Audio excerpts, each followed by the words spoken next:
Oke, bismillah. Assalamualaikum warahmatullahi wabarakatuh. Selamat siang teman-teman sekalian. Ini merupakan perkuliahan Islam untuk disiplin ilmu bagi teman-teman hubungan internasional FISIP Unpas. Ini pertemuan ke-9 dan kita akan bicarakan tentang monarki oligarkisme yang dijalankan oleh Arab Saudi. Teman-teman, nanti seperti biasa kita akan teman-teman yang giliran untuk presentasi, kita presentasinya via WhatsApp grup. Silahkan teman-teman saling sharing gitu ya, berkenaan dengan konteks Arab Saudi. Sebelumnya kita sudah bicarakan tentang konteks Iran. Sekarang kita bicarakan tentang konteks Arab Saudi. Sebenarnya pertanyaannya kenapa? Pertanyaan dasarnya, pertanyaan perluasan setelah kita bicarakan tentang ontologi, basis epistemologi, dan basis aksiologinya Islam dalam gerakan sosial, gitu ya, terutama yang membentuk peranata sosial baku dan besar seperti sebuah negara. Pertanyaannya adalah yang seringkali dilontarkan oleh orang-orang adalah bahwa seperti ini. Kenapa masyarakat Islam terbagi menjadi beberapa golongan atau beberapa pendapat berkenaan dengan peranata sosial? Ada orang yang menginginkan realitas sosial itu harus bersistem khilafah. Ada juga orang yang ingin realitas sosial itu ya kita ikuti apa yang ramai sajalah, gitu, apa yang kemudian relevan, seperti itu. Dan sebenarnya bahkan sampai pertemuan kali ini kita sudah bisa ketemu jawabannya, bahwa bahkan bagi masyarakat dengan mayoritas Islam, katakanlah besar di Indonesia lah, dalam hal ini seperti di Indonesia, seperti halnya di Iran, atau bahkan hari ini kita bicarakan tentang Arab Saudi yang mana mayoritas Islam, tapi kenapa mereka tidak menciptakan sebuah sistem sosial sebagaimana sudah pernah diciptakan, pernah sudah dipakai bahkan sampai awal abad ke-20, gitu ya, kekhalifahan Turki Utsmani. Pertanyaannya, kenapa kekhalifahan tidak dipertahankan di abad ke-20 bahkan sampai sekarang abad ke-21, gitu ya. Pertanyaannya sederhana, kenapa tidak dipertahankan? Jawabannya sebagaimana sudah kita bahaskan, bahwa realitas sosial Islam itu didasarkan pada dua periode. Yang pertama adalah periode Nabi sampai Khulafaur Rasyidin, Sayyidina Abu Bakar, Umar, Utsman, Ali. Dan periode kedua, itu ya, setelah Muawiyah dan kesini, seperti itu. Periode pertama ini merupakan periode embrio realitas Islam, di mana realitas masyarakat Islam didasarkan pada pemahaman berkenaan dengan hidup bersama. Kita lihat Piagam Madinah, gitu ya. Bagaimana peranata sosial pada saat itu diatur oleh Nabi, tidak berat sebelah, gitu ya.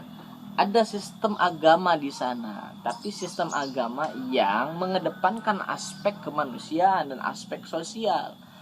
Karena merupakan sebuah pengkhianatan pada apa yang menjadi fitrah sebuah agama bila agama tidak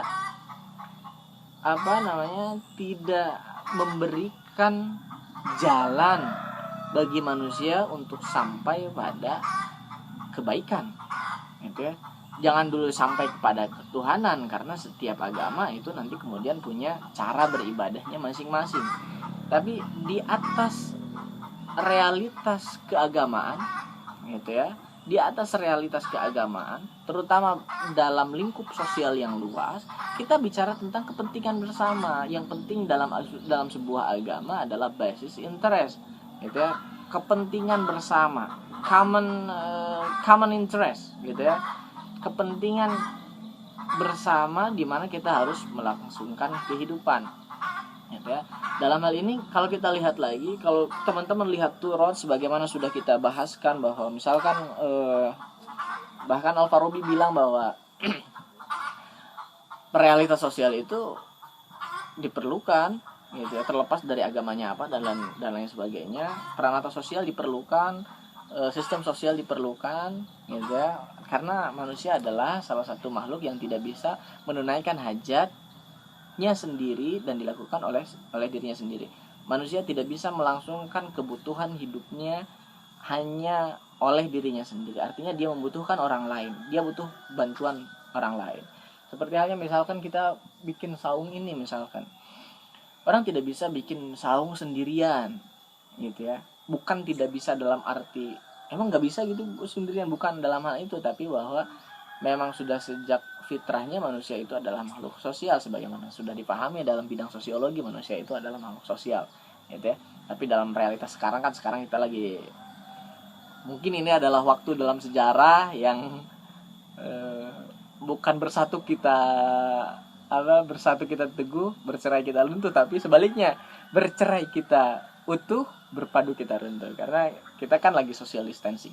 Balik lagi ke dalam realitas tadi, Al-Farabi bilang bahwa manusia itu adalah makhluk yang sulit sekali untuk memenuhi hajat hidupnya dengan oleh dirinya sendiri. Artinya dia butuh orang lain untuk membantunya, butuh orang lain untuk, saya kira untuk membangun ini saja kita tetap butuh orang lain, sekalipun dalam membangunnya kita sendiri. Misalkan sendiri, saya bangun bisa kok sendiri, bikin saung misalkan, kita tinggal pergunakan gergaji, alat potong dan lain sebagainya, alat palu kemudian paku, bisa lah sendiri.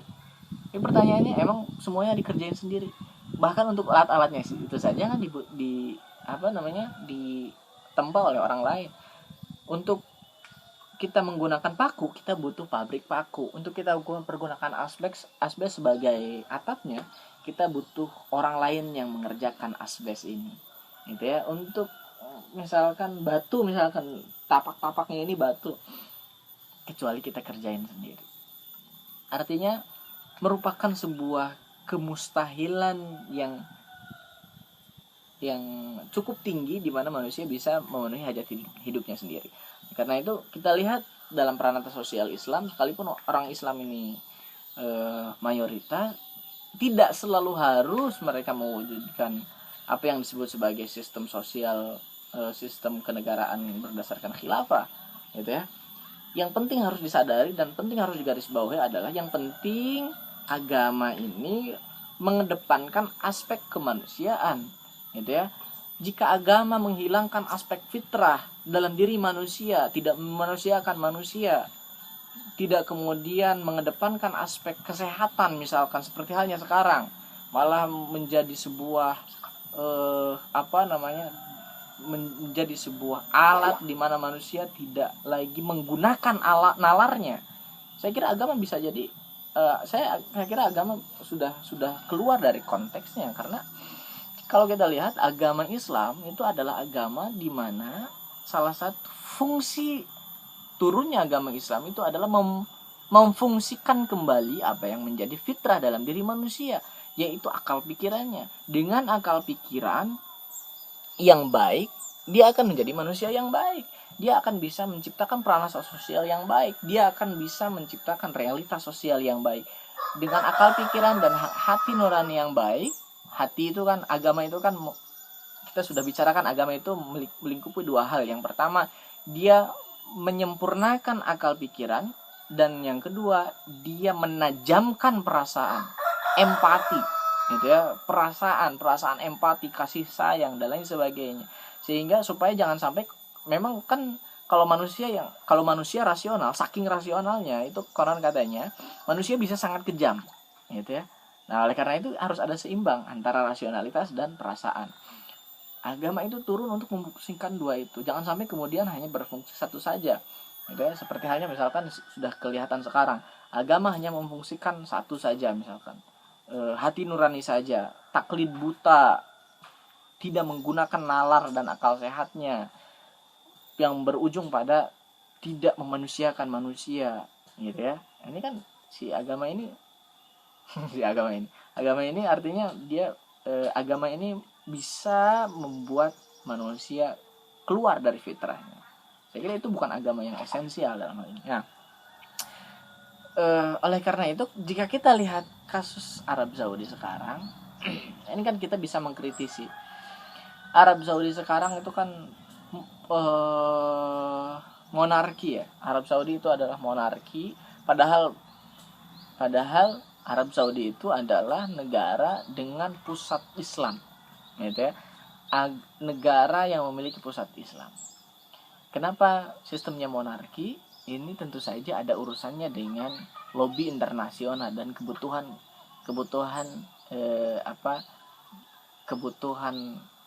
yang sudah sejak awal di sana.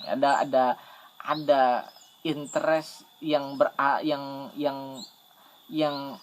berkecenderungan pada kekuasaan. Seperti itu. Saya tidak mengatakan bahwa negara Arab Saudi adalah kerajaan Arab Saudi adalah kerajaan yang zalim. Saya tidak mengatakan seperti itu. Tapi kalau kita lihat bahwa ada banyak bentuk negara, kenapa bentuknya oligarki seperti itu, gitu ya, dan monarki. Yang satu berdasarkan modal dan orang-orang yang memiliki, kan sistemnya kan ke ini ya, ke kafilah seperti itu, klan ini dan lain sebagainya. Itu dalam Arab Saudi ini sangat menarik sekali. Kenapa tidak kenapa Arab Saudi mengambil sebuah bentuk negara yang sangat kuno sekali seperti itu ya. Mungkin ini urusannya dengan kekuasaan. Nah, untuk mendiskusikan ini, saya persilahkan teman-teman yang mendapatkan tanggung jawab untuk diskusikan di WhatsApp group. Nah, tapi bahwa Islam itu selalu akan mendorong pada pengaktifan intelijensia manusia dan pengaktifan hati nurani. Jangan sampai kemudian, karena maqasidus syariah juga hifdzun nafs, gitu ya. Hifdzun nafs itu adalah menjaga diri. Jadi manusia jangan sampai kemudian tidak memanusiakan manusia yang lain hanya karena misalkan identitasnya berbeda, identitas rasnya berbeda, identitas agamanya berbeda. Kita lihatlah Madinah dalam fase awal adalah Madinah yang mengakomodir semua kalangan, gitu ya. Itu merupakan embrio perdamaian, itu merupakan embrio sebuah negara yang ideal, gitu ya, tanpa ada embel-embel khalifah, gitu ya. Yang ada adalah bahwa sistemnya adalah sistem kepercayaan. Orang ini adalah orang yang cakap dalam mengatur sebuah kenegaraan. Oke, kita angkat seperti itu, gitu ya. Ada basis musyawarah, ada diskusi seperti itu. Kemudian terbuka, gitu ya. Jika kemudian masyarakat Islam sekarang dibingungkan oleh seperti apa model yang sempurna, saya kira jawabannya sangat sederhana. Kita tinggal kembali saja pada periode awal itu tadi, gitu ya. Adapun nanti periode kemudian adalah periode yang penuh dengan kekotoran yang penumpahan darah seperti itu ya. Itu saja teman-teman sekalian. Ini hanya merupakan pengantar singkat. Lagi-lagi saya tidak akan terlalu banyak menyinggung. Kita diskusi di WhatsApp group. Oke? Terima kasih banyak. Mohon maaf atas kebanyak kesilapan, terutama kekurangan. Mudah-mudahan nanti kita bisa tambali kekurangan ini. Wa ma taufiq illa billah. Assalamualaikum warahmatullahi wabarakatuh.